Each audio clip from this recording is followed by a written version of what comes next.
at NASA's Stennis Space Center, where we're about to do a second green run hot fire test, firing up the core stage of our new Space Launch System rocket. Good afternoon. I'm Lee D'Angelo.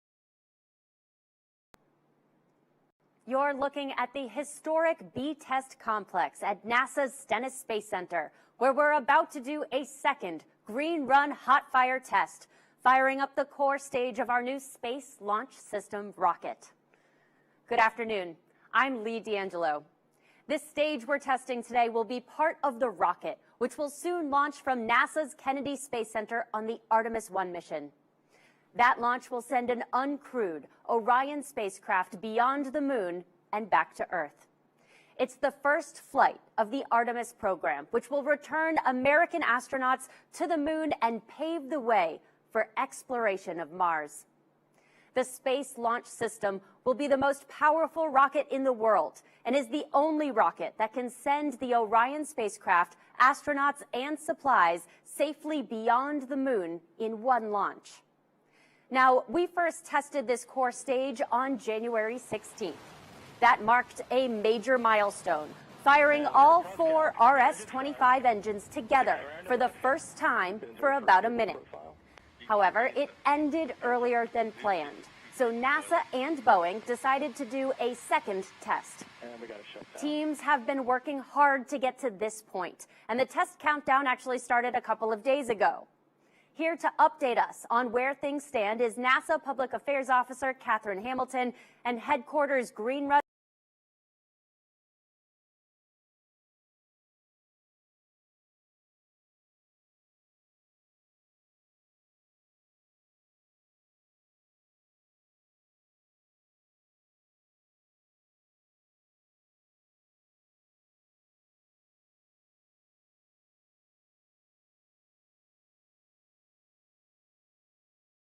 All the systems that they had tested on previous tests. Earlier this morning, they conducted a go-no-go poll to proceed into the test. And I have Bill Robel here with me to tell us a little bit more. Bill, can you tell us about how the operations have progressed today? Yeah, sure will. So at this point, we've been in kind of replenish mode for both the liquid oxygen and liquid hydrogen. We've got, at this point, 540,000 gallons of liquid hydrogen on board and another 200,000 gallons of liquid oxygen on board. And they're in the conditioning process right now, where we're trying to get that temperature down as low as we can, get it within the start box. And we're also doing the same thing on the engine side of things. And what's important about all of this is that, this timeline that we're going through here will help inform the operations that'll take place down at Kennedy Space Center, where not only do they have these things to worry about, but then they've also got to do the things where they're getting people on board and taking care of all the other extraneous things that they have to do down there. So for us here, right, we've also been monitoring things like the battery charging. They're basically up to speed at this point.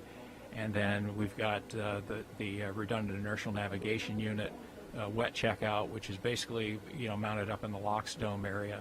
And so they're looking to see how it behaves relative to the low temperatures that we're seeing now in that compartment. And so at this point, too, the teams are basically looking at all their data, making sure that their systems are where they're supposed to be and ready to go for proceeding into the terminal account. Thanks, Bill. And can you tell us a bit how the timeline is different for today's test than for a launch, and how is determining the time of the hot fire different from setting the time for a launch? Yeah, so for us, it's actually we're in a pretty good spot. We're trying to at this point maximize the amount of commodities that we've got here in the test facility. So we're playing a little bit of a game where we've got crews that have been on for a number of hours, and at 12 hours roughly, they'll time out. We want to make sure that we don't have to end the operation any earlier than that, so we're really trying to maximize that. So they're in the process of working that with the nitrogen and helium, liquid oxygen, and liquid hydrogen. The other part of it is, right, the beauty of us is we're in a test. We're not going anywhere today, and so we don't have a destination. Our destination is right here. And so the difference right at Kennedy is they've got, the orbital mechanics, their destination as to where they're going to go. And so they have to work basically all those details in to their exact launch window. Our launch window is basically when we start the test, and that doesn't matter too much today. But they do have a, they've got a real time hack that they have to hit. So they'll have built-in holds into their process and procedures down there, and that'll inform them kind of how they move through the next steps. We just are fortunate we don't have to worry about that today. Great, thanks. So that means that we don't have a specific hot fire target time right now at this moment, but we'll keep listening in and we'll provide updates. We do know that the test remains to be projected within the test window, and we believe we're within about 45 minutes. And so we'll continue to listen in here, and I'll turn it back to Lee.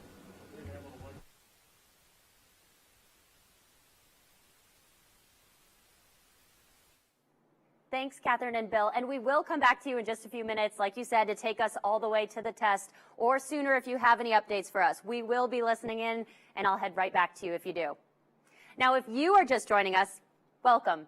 We're live at NASA's Stennis Space Center in Mississippi, and we're following the second Green Run hot fire test of the Space Launch System rocket's core stage. The core stage is the center core of the rocket that includes 2 propellant tanks and 4 RS-25 engines, miles of cables, all of the avionics, electronics, computers, the brains of the rocket, and all of the plumbing that work together to launch the rocket during the first 8 minutes of the mission. The green in Green Run refers to new, untested rocket hardware. So this is a comprehensive series of tests of all the core stage hardware for the SLS rocket to demonstrate it's ready for launch, culminating with today's hot fire. The core stage will power every SLS mission. So this test is important not just for Artemis 1, but for all future SLS launches as well. Those RS-25 engines are expected to fire up shortly here at Stennis Space Center.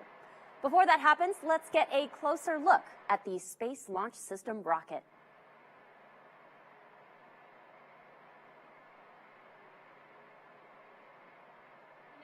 Super heavy lift rocket and provides the foundation for human exploration and scientific missions to the Moon, Mars, and beyond. Powered by 2 solid rocket boosters and 4 RS-25 engines, this rocket provides unprecedented power and capability.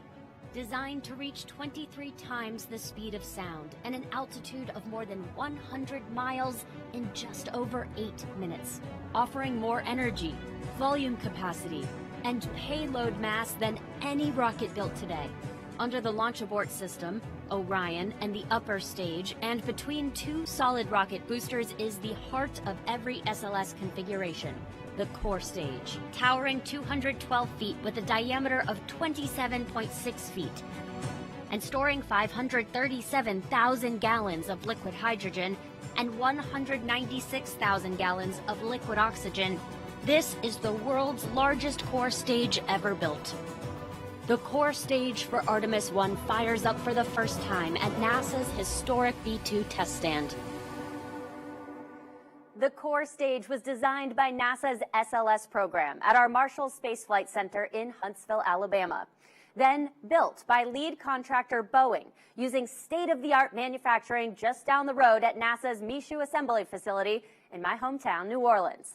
It includes engines manufactured by Aerojet Rocketdyne, with contributions from more than 1,100 large and small businesses in 44 states. It was shipped up here to Stennis on the Pegasus barge in January of last year, and then installed on the B-2 test stand where you see it here today. Engineers then began activating the stage's components one by one and taking it through the series of tests that make up the Green Run over the past year. Each test built upon the previous one and added a little more complexity. So today's hot fire builds on all of that work for a full test of the entire integrated system that will simulate all parts of the core stage working together during launch.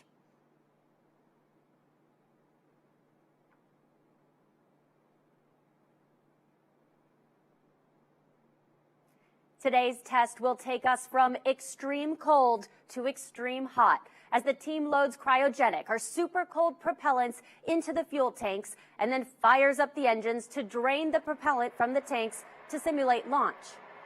Now, the hottest part of the test today will be those 4 RS-25 engines at the bottom of the core stage.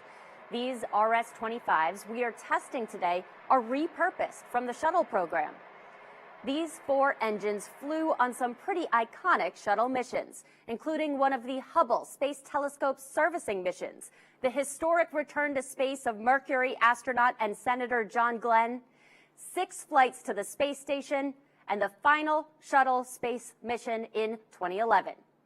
So you can trace a direct line from that final shuttle flight to the first flight of SLS. We've worked with our partners at Aerojet Rocketdyne to upgrade the 16 shuttle main engines, which will power the first 4 Artemis flights.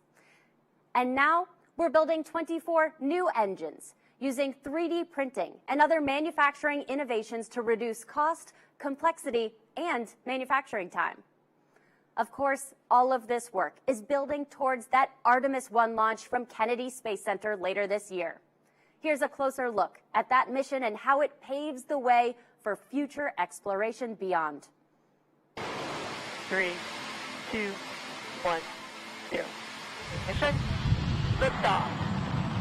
Artemis 1 will lift off from Launch Pad 39B at NASA's Kennedy Space Center in Florida with 8.8 million pounds of thrust provided by the most powerful rocket in the world, our Space Launch System rocket, or SLS. The uncrewed flight will be the first integrated test of SLS, our new Orion spacecraft, and exploration ground systems at Kennedy. Artemis 1 will send Orion beyond the moon, 280,000 miles from Earth, farther than any human spacecraft has ever flown. This is not NASA doing this. This is the United States of America doing this program, the Artemis program, and there are companies all across our country that have a part in it, so there is kind of this wave of excitement being generated just by saying, we're going back to the moon. After the upper stage of the rocket separates from Orion, the upper stage will deploy small satellites over several days to perform science experiments and technology demonstrations. Orion will make its multi-day outbound trip to the moon, propelled by a service module provided by the European Space Agency. Engineers will test Orion's systems on the way to the moon. Then, Orion will fly about 60 miles above the lunar surface, using the moon's gravity and engines on the service module to enter a lunar orbit. After about a month and a total distance of over 1 million miles, Orion will return home, faster and hotter than any spacecraft has before. A primary goal of Artemis 1, ensure Orion safely returns to Earth before we fly with humans. When we do, we'll build our capability for sustainable lunar exploration, preparing us for missions farther into the solar system. Initially, what we'd like to do is start establishing a presence on the moon. So we're going to establish going back there on a regular basis, and then we'll end up setting up Gateway, and we would launch to the Gateway, and from Gateway land on the surface of the moon. We are there for weeks, months on end. And there we're going to be able to test out all the hardware and the habitats and the hatches and the suits and the rovers that'll allow us to prove out those technologies. The moon will lead the way to Mars, and we should be there within the next couple of decades.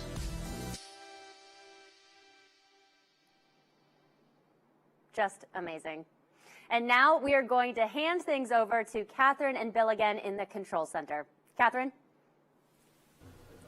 Thanks, Lee. We are in the secondary test control and outside the control room here listening in so that we can provide you updates.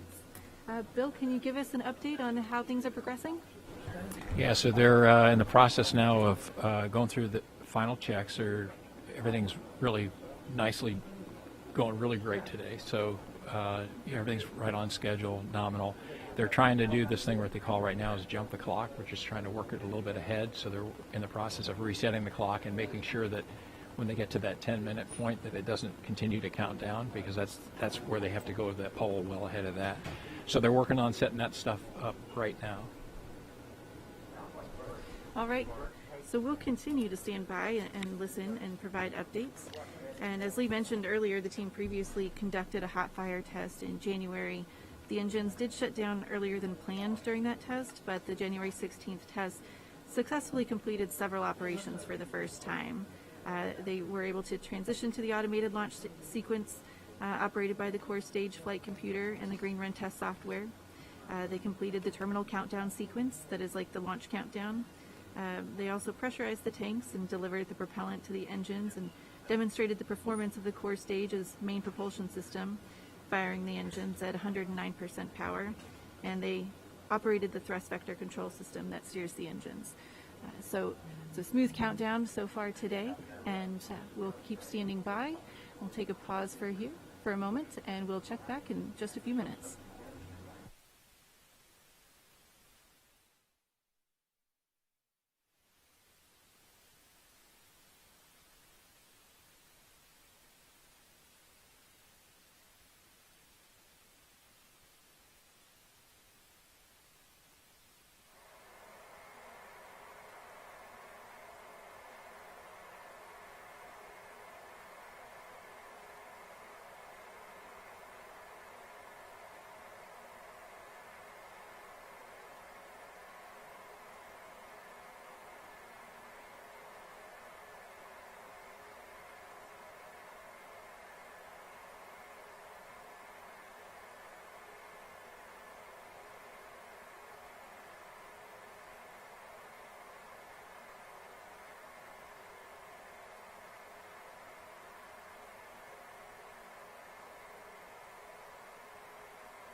The B1, B2 test stand that you're seeing there is a dual position vertical firing facility, with the B1 side equipped for single engine tests and the B2 side designed for rocket stages.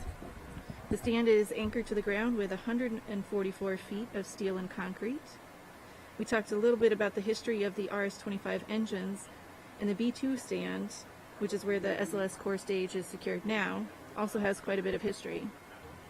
It was used in the 1960s to test Saturn V rocket stages that carried humans to the moon during the Apollo program. And the Space Shuttle main propulsion test article, consisting of an external tank and 3 main engines linked together with a simulated shuttle orbiter, was also tested on the B2 stand.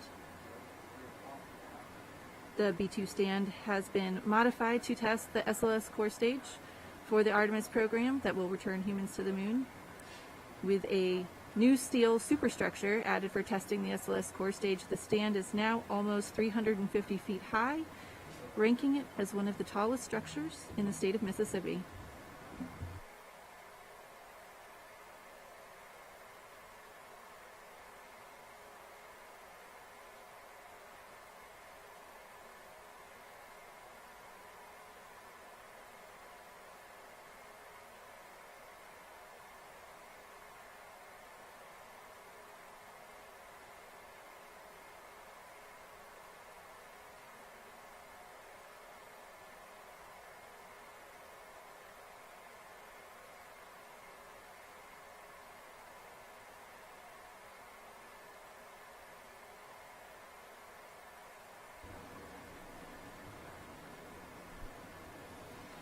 For a little bit more about the RS-25 engines, each of the RS-25 engines is about the size of a compact car if the engine were turned on its side.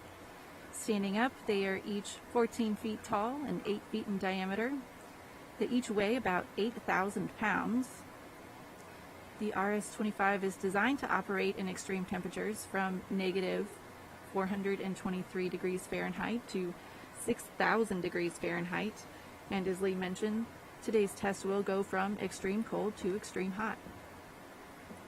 When the hot gases exit the RS-25's nozzle, they travel at 13 times the speed of sound, which is fast enough to travel from Los Angeles to New York City in about 15 minutes. The core stage itself stands 212 feet tall and at a diameter of 27.6 feet, and weighs about 2.3 million pounds when loaded with propellants.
the next major milestone coming up will be the poll for the terminal count.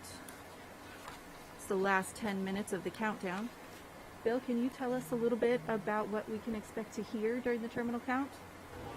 Yeah, so just ahead of terminal count, we'll hopefully get that call. They'll do a poll, which is all the members of the team basically getting their go for going into that terminal count sequencer.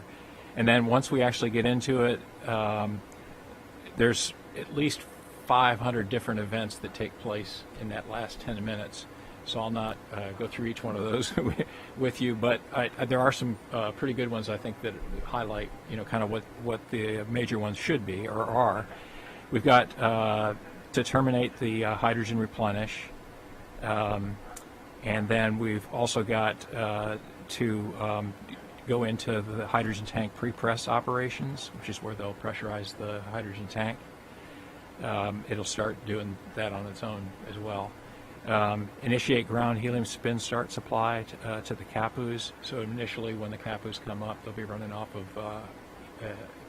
of the helium supply in the stand, and then it'll switch over to the engines when they come up as part of the plus count. Can you tell us a little bit about what the CAPUs are? Yeah, so that's the core stage auxiliary power units. They're variants of the ones that were flown on shuttle.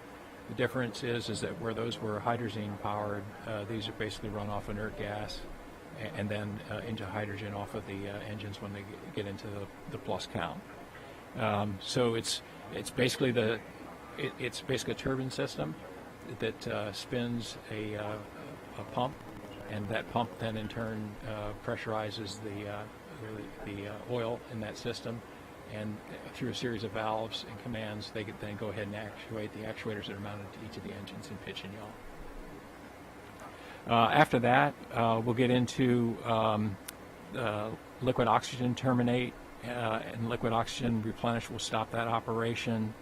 And then we'll go into CAPU starts, and that's where each one of those core stage auxiliary power units would be powered up. And that takes, on the order of about 30 seconds to bring each one of those units up. They're done individually. And then they basically move into transitioning into the LOX tank pressure.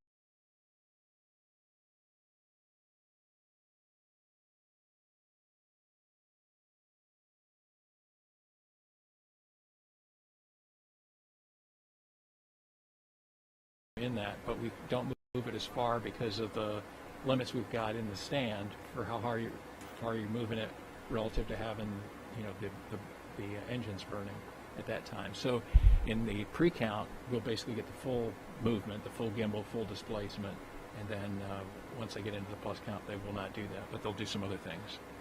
And then after that's complete, they'll basically bring the actuators into their null positions. Basically, they'll go ahead and make sure the engines are ready to go ahead and start. They will then transition the core stage to internal power. They do have, with the redundant inertial navigation unit, they've got the gyro compass alignment that they'll finish up. And that's when we get into the next big sequence, which is the go for the automated launch sequencer, and that'll start roughly at 33 seconds. So that's kind of the big steps that take place up to that point. And what happens once we get into that ALS is that if we have to recycle, then that's a big deal. It's probably not something we can recover from that easily on day of. But ahead of that, we can basically recycle back to the 10-minute mark, and then it would take us probably an hour or two to get back into position where we can go through it again. But that's kind of how the day would look. Thank you. So it sounds like the majority of the calls are actually going to come in the last 5 minutes of the terminal count. And so we're waiting to hear when we are ready for the poll for the go, no go into the terminal count. So we'll stand by for a little bit here, and then we'll come back when we have another update.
For the Artemis 1 launch, there will be a built-in hold before the go, no-go poll to go into the terminal count with the last 10 minutes of the countdown. This isn't quite the same, but it is similar. The team takes a look at the data from the vehicle and the facility and ensures that everything looks good before proceeding into the terminal count. So we're just a little more than 10 minutes away from our T0 time now to fire up the engines. And when those engines fire up, the team is looking to get at least 4 minutes of data to support the test objectives needed to confirm that SLS is ready to launch Artemis missions. From there, they will continue to let the engines fire and to burn through all of the fuel in the tanks and possibly pick up additional data for some secondary test objectives. During launch and ascent for Artemis missions, we expect the engines to fire for about 8 minutes to drain the tanks of the propellant before what is called the main engine cutoff, or MECO. So, Bill, tell us a little bit about what we can expect after hot fire starts. Okay, so the other thing I'd say is I'm also listening in, so if we get to the point where they're going to call for the poll, I'll just tell you to pick it up at that point. But so where I left off was with the ALS start, so that's roughly 30 seconds before they actually start. We would then bring on the hydrogen burn-off igniters, which are basically a series of flares that are built into the stand that pick up any residual hydrogen and basically dissipate all that. They'll finish with the renew redundant inertial alignment navigation mode, and then basically they go into, at roughly 6 minutes, they'll do the RS-25 starts, and those they bring up one at a time, and roughly at 5-6 seconds they'll start that. At 1 second they'll be up and running at 100%, and with that, I think we're getting ready to hear them go for the poll. But as they basically get through that part of it, we'll hear the basically the engines will come up to 109% thrust level, and then we'll go into the first poll at the gimbal profile. So I think what we should do at this point is switch over, if we can, to pick that part of it up. All right, let's listen in to the poll. Set the correct time hack as the sequencer steps through there. Reminder to everybody, after we get past 5:57 and after we terminate LH2 system securing, we only have 2 minutes 35 seconds of full time before we have to recycle pack. Also, another reminder to everybody, when we do the switch to internal power, we will get the Christmas tree effect on the avionics screen. So that is normal, that is to be expected. So just remind everybody that we will get that Christmas tree effect once we go into internal power.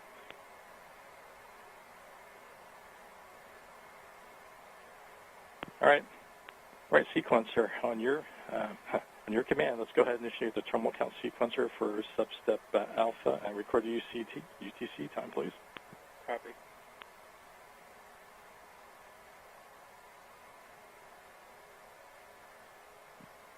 Okay. T count has resumed. And give us a UTC real quick, please. 20, 2712. Copy, 077 20, 2712. Did you copy?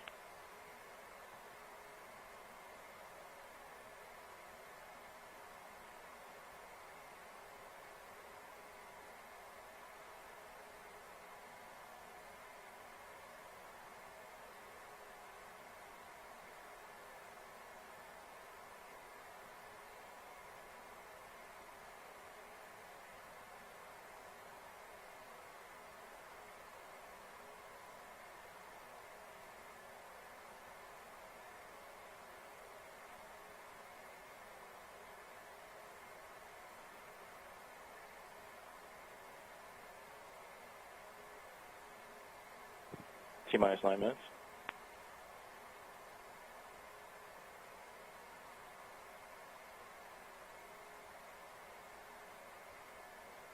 All right, it sounds like we actually missed the poll, so we are in the terminal count sequence now, and we are standing by and listening as they progress through their steps.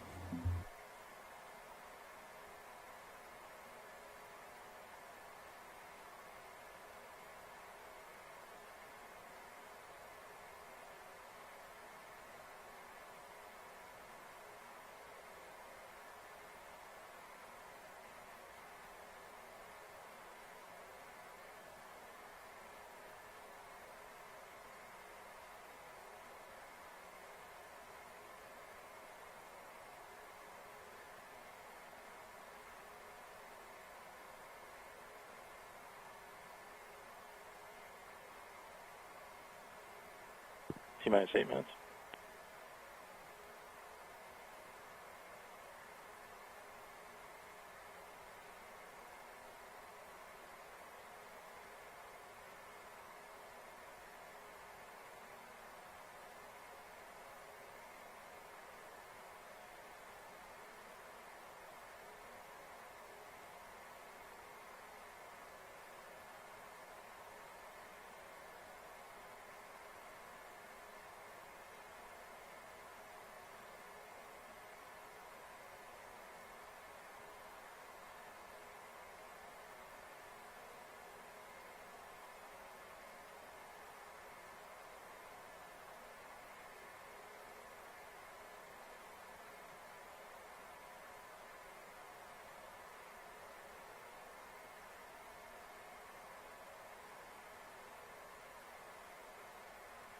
T-minus 7 minutes. LDAS, place your recorders into continuous.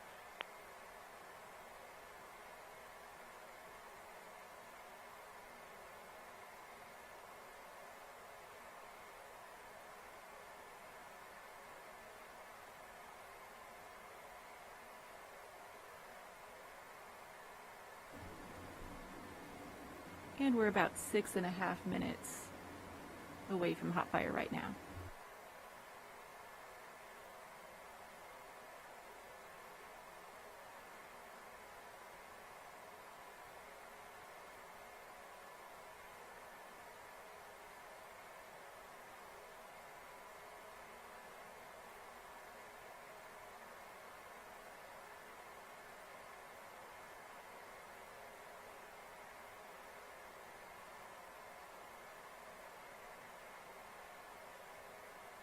And T-minus 6 minutes, starting LH2 securing.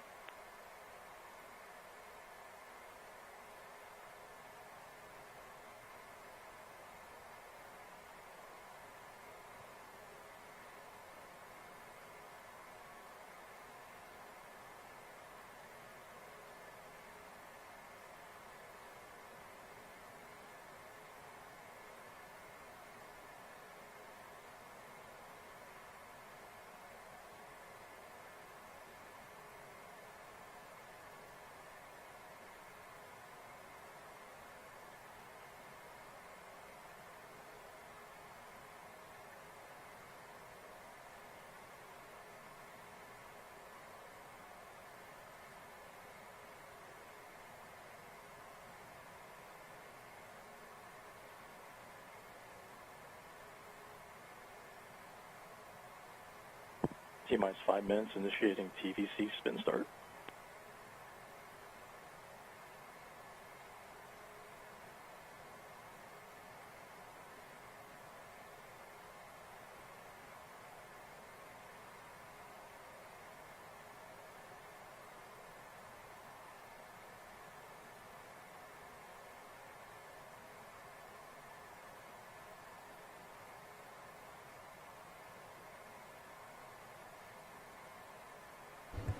So at this point, they've basically initiated CAPU start, and basically those will be coming up on helium. They'll go into a what we call the wiggle test, which is where they'll gimbal the engines, and then so that's basically coming up here in just a couple of minutes. On the plus side of that, once we get into the engine starts. T-minus 4 minutes, CAPU start, starting LO2 securing. Okay, so LO2 is being secured now, so that they're really moving forward in the plus count here. Still roughly at T minus.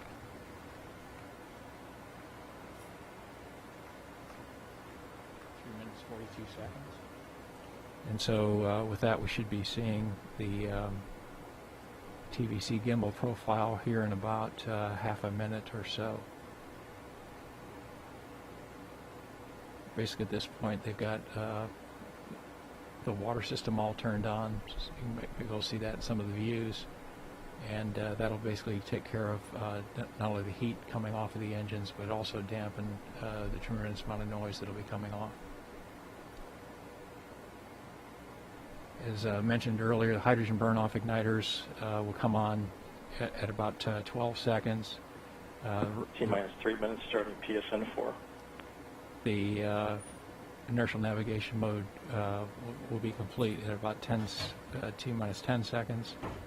And then basically the enable command for ALS at 9.2 seconds. And then we go into engine start roughly at 6 seconds. Those take about 5 seconds to come up to full operating pressures. And basically at that point, the stage controller will be go for launch, or go for test in this case, at 2 seconds. And basically we go forward into our profile for the day. All right, we're coming up on 2 Here's minutes. the gimbal test taking place now.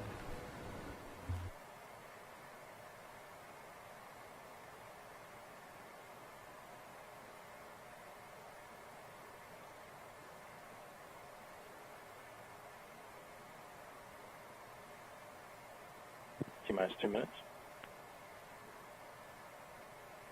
So the call was they just announced at T-minus 2 minutes, which is basically they have finished the gimbal test with the actuators and they're bringing them back into the null position. And then basically at this point they basically are getting ready for powering up the engines. Again, core stage transitions to internal power at roughly 1 minute and 30 seconds out. T-minus 1:30, switch to internal power. And then if Reno gyro compass alignment converges at roughly 1 minute. And then we'll have the go for ALS. And we'll clear that polar shortly at T-minus 33 seconds.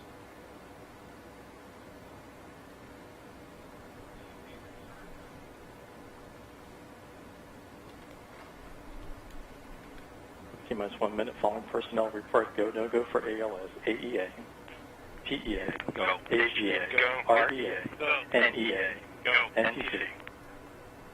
Vehicle and speed-2 systems are go for ALS. Great. And at this point you see basically the water system has come on full bore.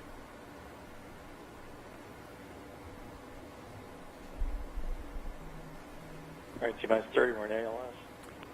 And you just got the official start of ALS. Next up is the hydrogen burn-off igniters come on at 12 seconds before T0.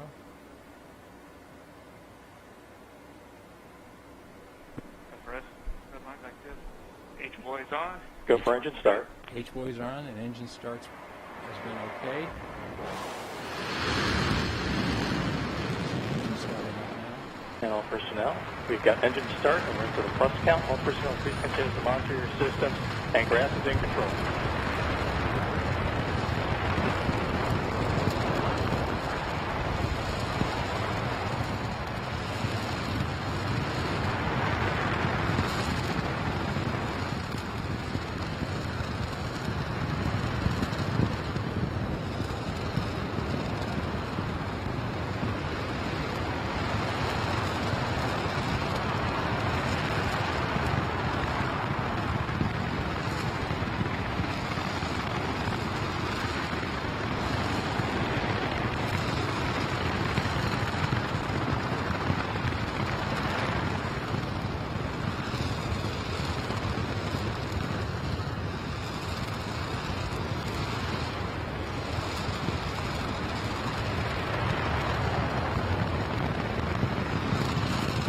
Plus 60 seconds starting TBC profile number 1.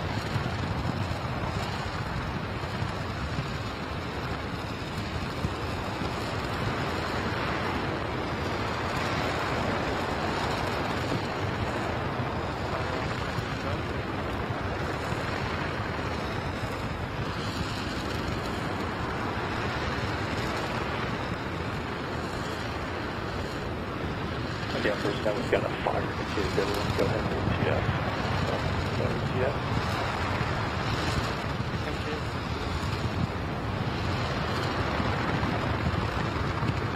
Okay, copy. Do you want me to hold off ETS? Okay, copy that. Can you cancel it out?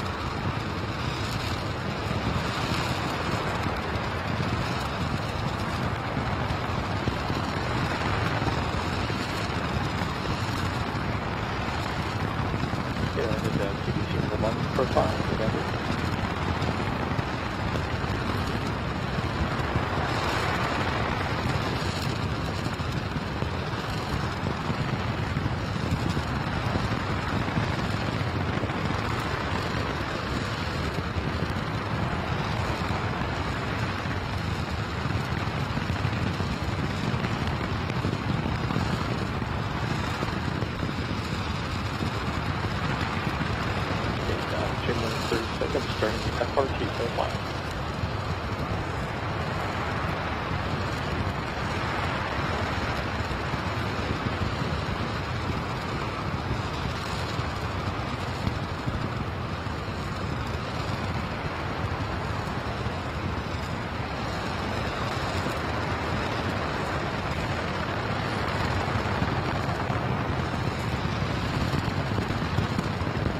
5.5 minutes into the plus count.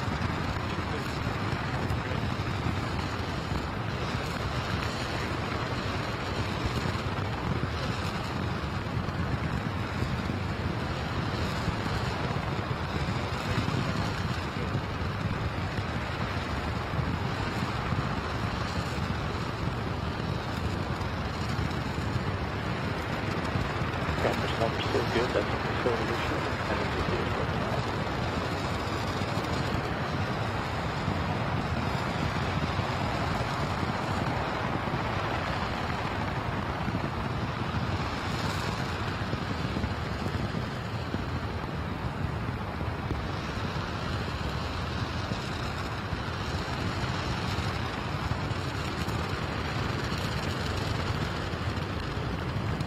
Keep us 4 minutes, 30 seconds. I shoot in the FRC profile.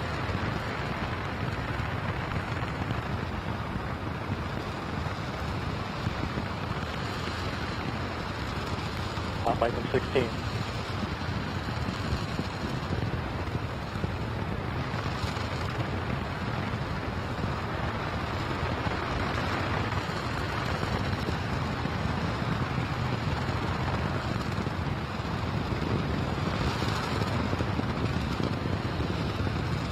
What's 5 minutes?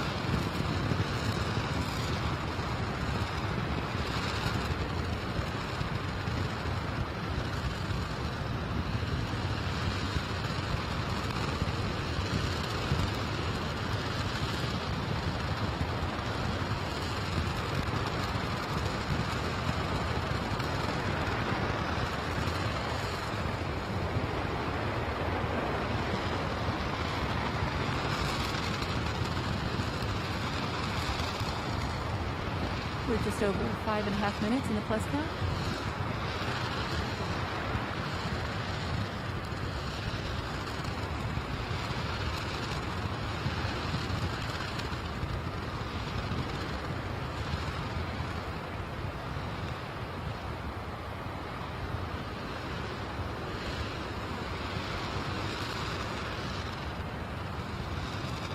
About 6 minutes.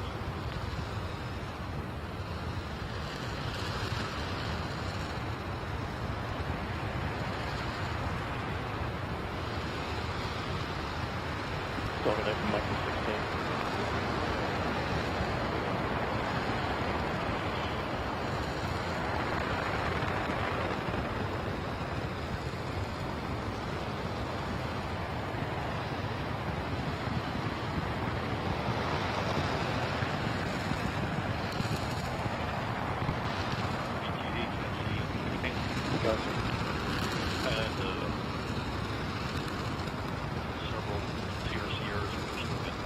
Yeah, I'm not seeing any TCC violations, so I got the we're good.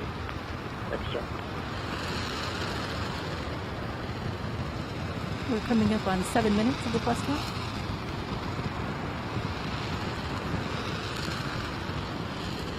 G plus 7 minutes.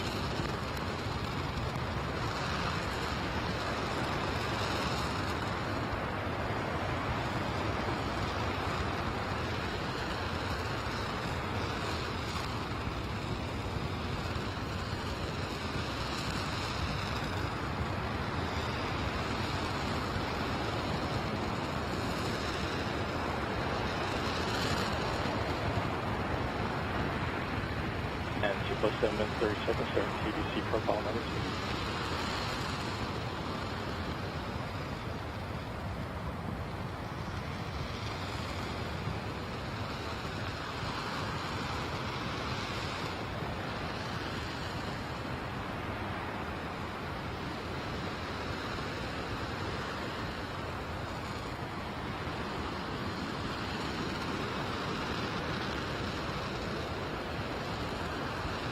Plus 8 minutes. And then the TBC profile number 2. All right, so we're just over 8 minutes into the plus count. Well, personnel is coming up hopefully on the last depletion here, and we have a cut on. All right. REA, can you verify REA on channel 16? REA on channel 16, verify. Safe engine shutdown, please. safe engine shutdown. And you're in post shutdown standby, correct? Correct.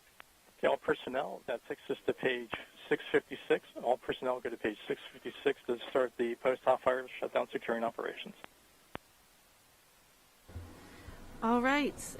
Okay, all personnel on page Bill, as you said earlier, 656, as we talked about earlier, the team was hoping to get at least 4 minutes of data. And we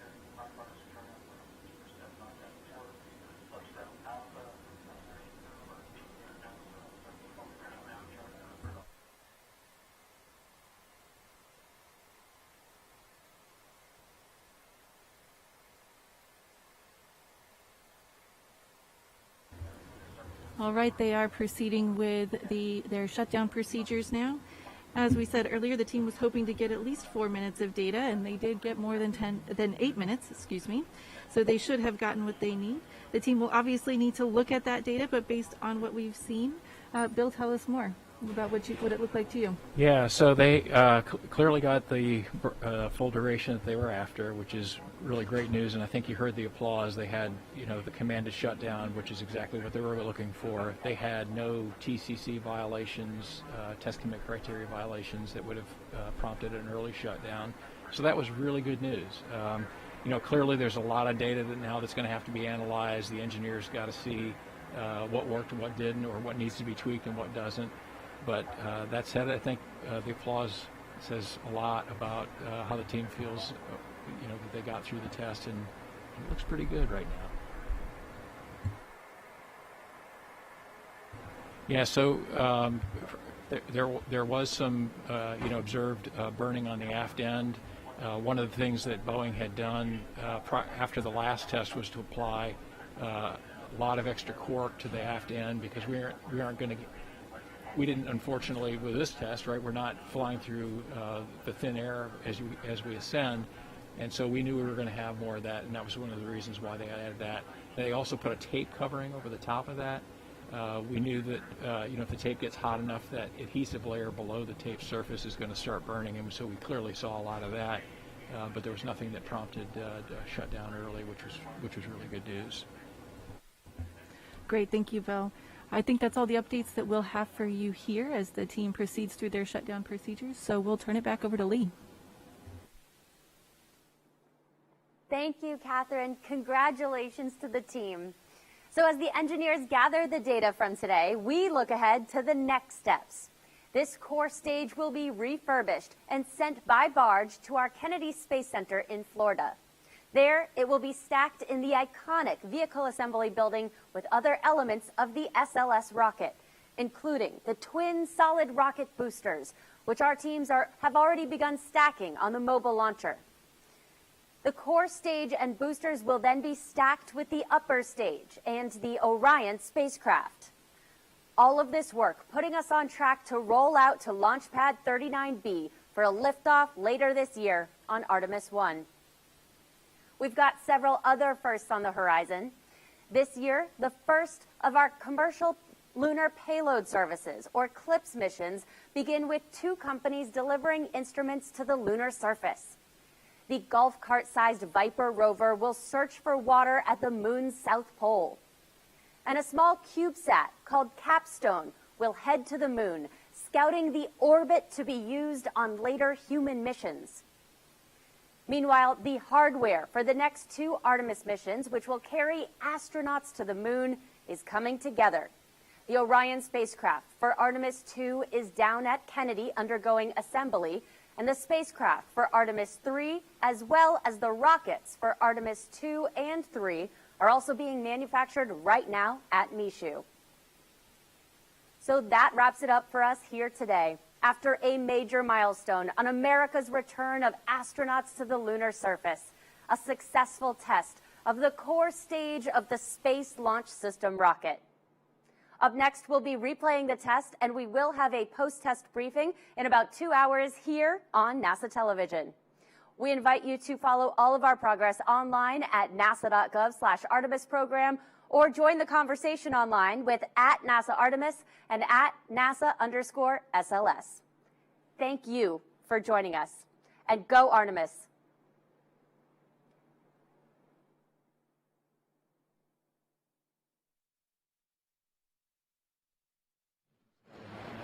and all personnel. We've got engine start, and we're into the plus count. All personnel, please continue to monitor your systems, and grass is in control.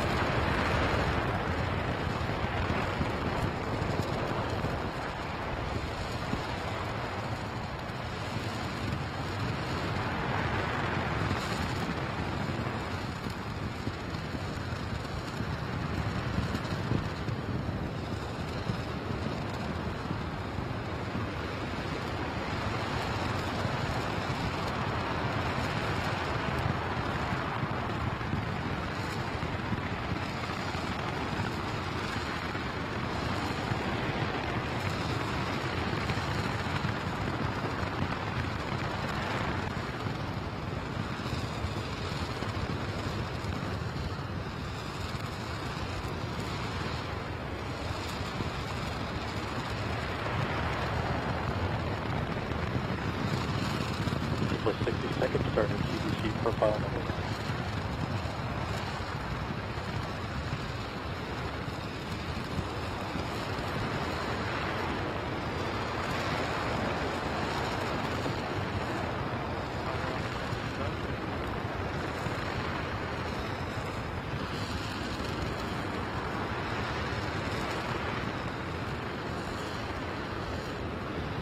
Again, first now we've got a fire computer. Everyone go ahead and ETS.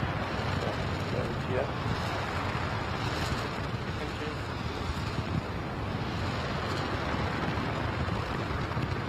Okay, how many do you want me to hold down ATS? I got that. You cancel it out.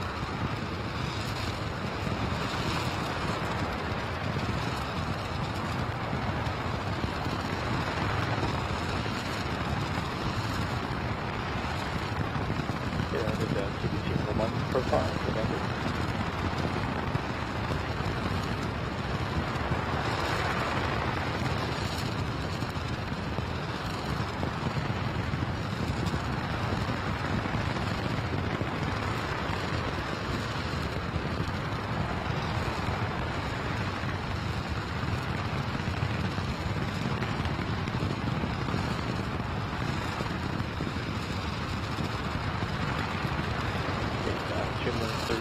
Starting the FRT profile.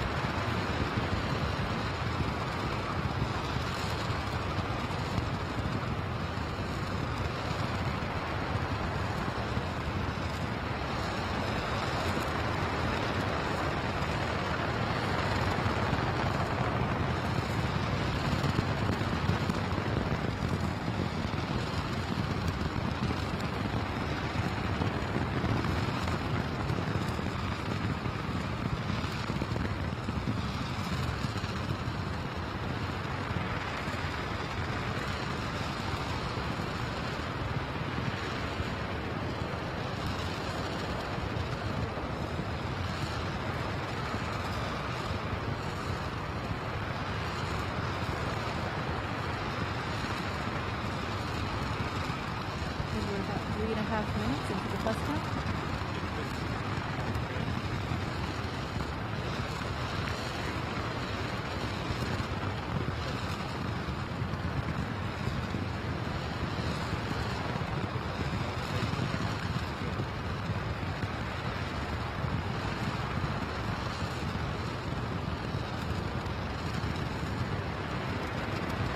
Driver's number's still good. That's a facility issue. And it's a good one.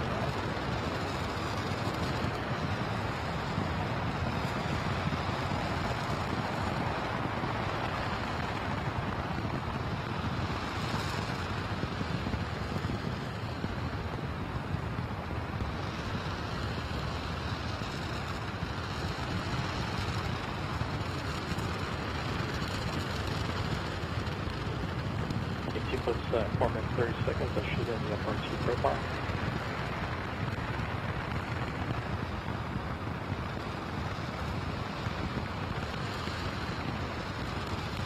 Lightning 16.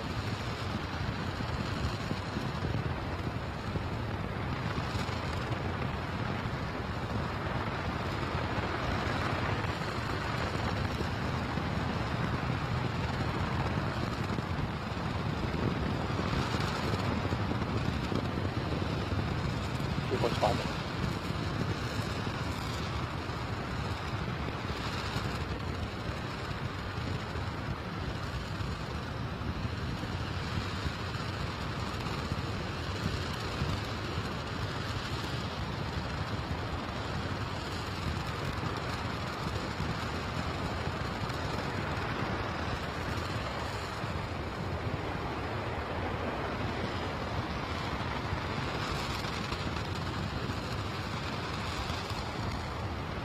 We're just over 5.5 minutes in the plus count.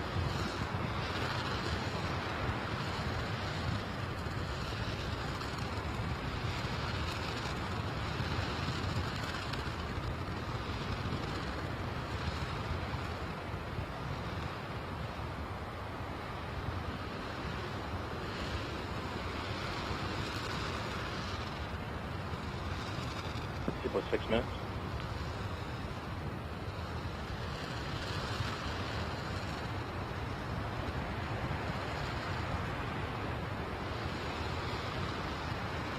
Over there from Michael 16.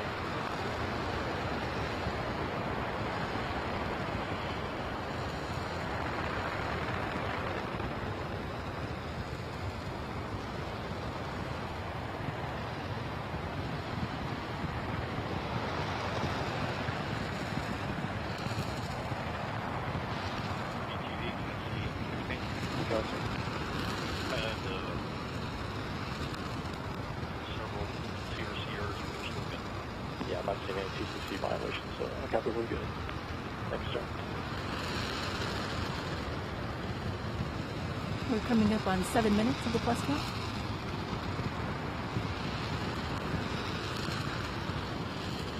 T plus 7 minutes.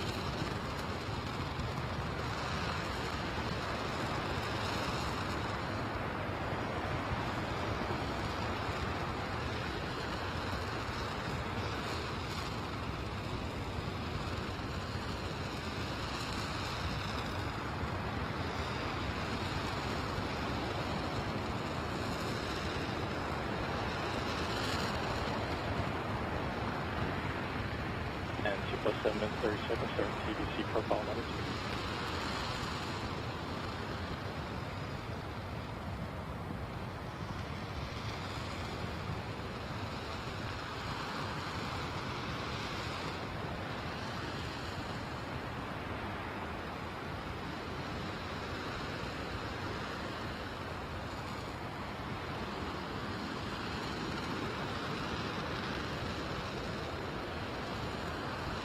T plus 8 minutes.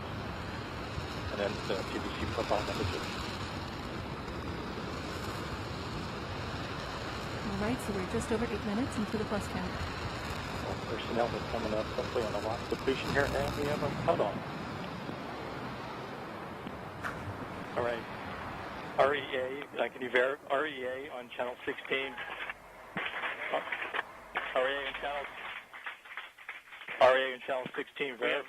Safe engine shutdown, please. Safe engine shutdown. And your input shutdown standby.